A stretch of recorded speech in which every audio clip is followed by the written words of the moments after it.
Today I'm going to be going over 2 exercises with you, both for the abdominals and both very basic exercises, but important ones, because if you're not doing them correctly, you could be hurting your back instead of helping it and allowing the hip flexors, or your psoas, to be doing the work instead of the abdominals. So the 2 exercises we're going to be doing are the basic crunch and the heel tap. And both of them work the rectus abdominis, which is the muscle that comes down the front of your core. And the first one, the crunch, will stress it from the upper region, and the heel tap stresses it from the lower region. So I'm going to go over the proper form for it, how to scale it up or down depending on what level you're at. So let's start with that basic crunch. I'm sure you've all seen this 100 times before, but I've also seen it done wrong 100 times. So what you're going to do is lying down on the floor, knees are bent, and your feet are on the floor. And I want them to be as close to the buttocks as possible, because that will help the hip flexors to relax and let the abdominals do the work that they're supposed to be doing. Now, one thing I see wrong with this exercise is people push their back into the ground and then start crunching. You don't want to do that. You want to maintain a neutral spine. You don't want to be arching, and you don't want to be pushing down. Your spine is at its strongest when it's in neutral, which is its natural curves. So pull the belly button in, contracting those muscles, not by holding your breath, but by pulling the belly button in and contracting, keeping the natural curve of the spine. Feet are in close. Cross your arms over the chest, and you're going to lift up just until your shoulder blades are off the ground and back down again. Lift and lower.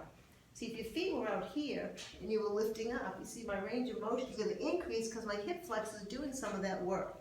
That's why you want to keep them in close. Also, you want to make sure when you come up, you don't push out on the abdominals. You want to keep them pulled in the entire time. Only lift up as high as you can, keeping those abdominals pulled in.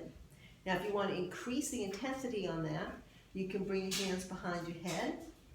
That will increase the intensity. Or if you have to have a weak neck, resting your head in your hands can help, actually.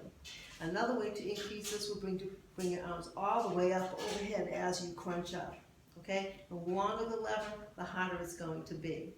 If doing this, you still feel a pull in the low back and it's still too difficult for you, then what you may want to do is scale it back a little bit and just work on pulling the abdominals in and holding that contraction for 10, 20, even 30 seconds, and then relaxing.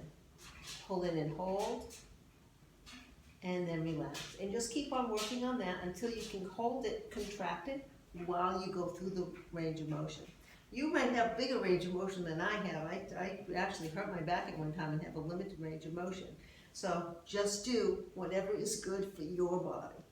All right, so that's your basic crunch. After you get used to that, you can certainly take it even further by going on to a BOSU or even a stability ball. Now, the heel tap is great for the lower abdominals. Again, that same positioning when you start, pull the abdominals in, your shoulders are down and back and relaxed. You're going to bring both feet up off the ground, keeping your hip and your knee at 90-degree angles, maintaining that contraction through the abdominals. You're just going to lower your heels to the floor and bring them back up again. Lower and lift. And that's your heel tap. Now, if this is too much for you, and as you lower, you start arching your back, you feel a pull in your lower back, then what I want you to do is just lower one leg at a time. That will take some of that stress off the back and allow you to isolate the lower abdominals a little bit better. It's just a tap of the heel and then back up again. Notice there's no movement in the knee, it's all in the hip. Now, if this still creates a pull in your low back, what I want you to do is put one foot on the ground, keep that on the ground, and do all repetitions on one side, and then all repetitions on the other side.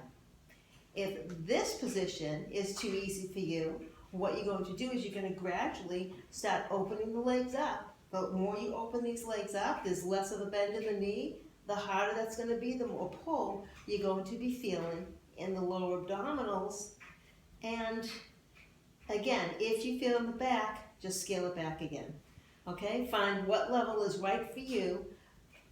So the right level will be that you're feeling it in the abdominals, not in the low back. Scale it up or down as you need to.